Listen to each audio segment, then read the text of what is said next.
இல்லை, அவருடைய ஜனநாயகன் படம் ட்விட்டர் இந்த தளங்களில் வெளியானுச்சு.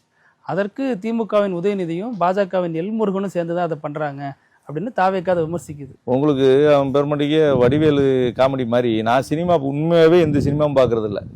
நான் என் மனைவியை காதலிச்சு கல்யாணம் பண்ணேன். அப்படியாண்ணே? ஆமாம், நான் சிவாஜி படம் மட்டும் என் மனைவி கூட போய் பார்த்துருக்கேன். பெரும்படி சினிமா தேட்டரில் சினிமா பார்த்ததில்ல. ரொம்ப நாளைக்கு முன்னாடி பார்த்தேன், சினிமா பார்த்ததில்ல. இப்போ அதிகமாக அதில் ஒரு நாட்டம் கிடையாது எனக்கு. இருந்தாலும் இந்த ஜனநாயகன் படத்தை இவரே இந்த ஒரிஜினா இருக்கார்ல, அதில் நீங்கள் பார்த்தீங்கன்னா இவங்களுக்கு ஒவ்வொருத்துக்கும் இவங்களே ஒரு என்கொயரி தான் போடணும் தனியாக. நல்ல விஜிலன்ஸ் ஆஃபீஸர் போட்டு, மானிட்டரிங் ஆஃபீஸர் போட்டு, இவனே பாட்டில் உடைக்கிறான். ஏன் பாட்டில் உடைச்சிட்டா என்னை குத்தி, என்ன பாட்டில் உடைப்பியா, குத்திட்டியா, வச்சிட்டியா, உடனே இங்கே பாருங்க இந்த அரசாங்கம் பாட்டில் உடைக்கிறாங்க, அடிக்கிறாங்கன்னு சொல்லிட்டு பேசுகிறார்.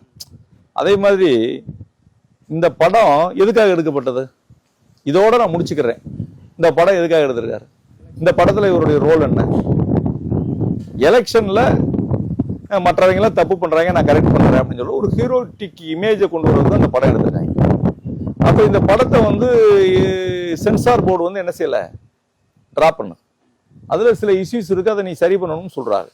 சரி, இப்போ இந்த எலெக்ஷனுக்கு முன்னாடி இந்த படம் வெளியே வருதுன்னா இந்த படத்தினுடைய காப்பிரைட் யார் வச்சிருக்கா?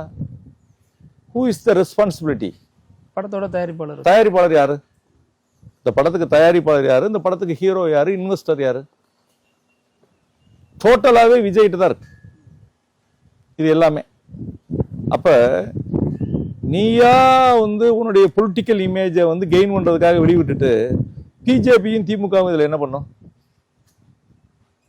உன்னுடைய நோக்கம் நிறைவேறதுக்காக நீ கள்ளத்தனமா என்ன செஞ்சுக்கிற, இந்த படத்தை வெளிவிட்டுருக்கிற. இதுதான் நடந்திருக்கு.